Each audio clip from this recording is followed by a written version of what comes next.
सारे देश में एक नारा लग रहा है कि जो राम को लाए हैं हम उनको लाएंगे। जिन लोगों को वंदे मातरम से परहेज है, जिन लोगों से राम से परहेज है, जो राम मंदिर को बेकार कहते हैं, उनकी औकात इतनी नहीं।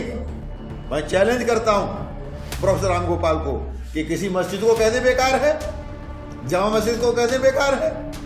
उनकी औकात ये नहीं कि मस्जिद को बेकार कह सकें, उनकी औकात ये नहीं कि चर्च को बेकार कह सकें, लेकिन हमारे मंदिर को बेकार कह के उन्हें हिंदुस्तान के सब हिंदुओं का, राम को मानने वालों का अपमान किया है। और इस चुनाव में जनता आक्रोशित है, उस अपमान का बदला लेगी। आपने राम भक्तों की छातियों को गोली से छलनी कर दिया। केजरीवाल अपनी पार्टी को संभालें। भारतीय जनता पार्टी विश्व की सबसे बड़ी लोकतांत्रिक पार्टी है। हमारे प्रधानमंत्री मोदी हैं और मोदी ही रहने वाले हैं। उत्तर प्रदेश में योगी मुख्यमंत्री थे, योगी मुख्यमंत्री हैं और योगी मुख्यमंत्री रहने वाले हैं। तो ये हमारा समाज और हमारे लोग बरगलाने वाले नहीं हैं। इस प्रकार के विवादित टिप्पणी करके वो चुनाव को प्रभावित करने वाले हैं। लेकिन भारतीय जनता पार्टी के लोग बहुत समझदार हैं। देश में लोकतंत्र का महापर्व चल रहा है। लोग नाच रहे हैं, हंस रहे हैं, खुशियां मना रहे हैं, मिठाइयाँ बांट रहे हैं और सारे देश में एक नारा लग रहा है कि जो राम को लाए हैं हम उनको लाएंगे। उसके आधार पर उन्नाव में भी, उन्नाव तो ऐतिहासिक नगरी है, ये कलम की धरती है, कमंडल की धरती है, तलवार की धरती है, इतिहास बनाती रही है। 1857 से उन्नाव ने इतिहास बनाना प्रारंभ किया है। तो मैं विश्वास रखता हूं इस चुनाव में भी उन्नाव की जनता इतिहास रचेगी।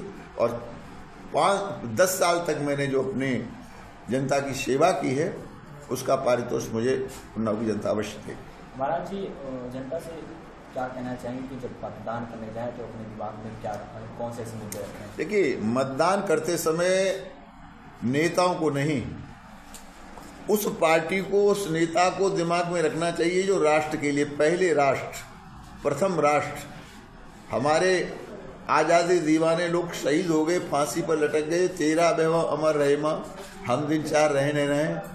वंदे मातरम कहते कहते जिन लोगों को वंदे मातरम से परहेज है, जिन लोगों से राम से परहेज है, जो राम मंदिर को बेकार कहते हैं, उनकी औकात इतनी नहीं। मैं चैलेंज करता हूं प्रोफेसर राम गोपाल को कि किसी मस्जिद को कैसे बेकार है, जामा मस्जिद को कैसे बेकार है।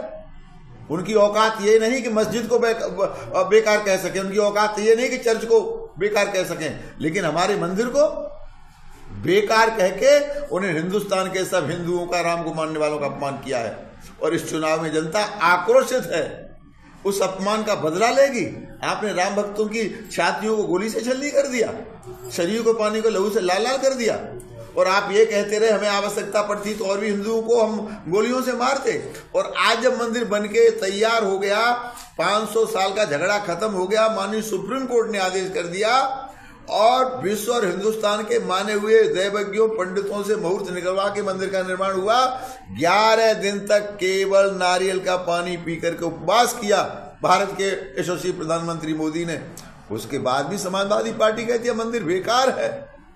तो मैं इसकी भर्त्सना करता हूं और जनता से अपील करता हूं, इसका सटीक जवाब समाजवादी पार्टी को मिलना चाहिए। जिस तरह से केजरीवाल जेल से जब से बाहर आए हैं, वो लगातार सरकार बीजेपी पर हमलावर है। वो कह रहे हैं कि अगर भाजपा की सरकार बनती भी है तो प्रधानमंत्री नरेंद्र मोदी प्रधानमंत्री नहीं होंगे, अमित शाह होंगे और योगी आदित्यनाथ 2 महीने में चेंज कर रही है।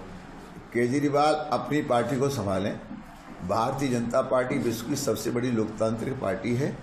हमारे प्रधानमंत्री मोदी हैं और मोदी ही रहने वाले हैं। उत्तर प्रदेश में योगी मुख्यमंत्री थे, योगी मुख्यमंत्री हैं और योगी मुख्यमंत्री रहने वाले हैं। तो ये हमारा समाज और हमारे लोग बरगलाने वाले नहीं हैं।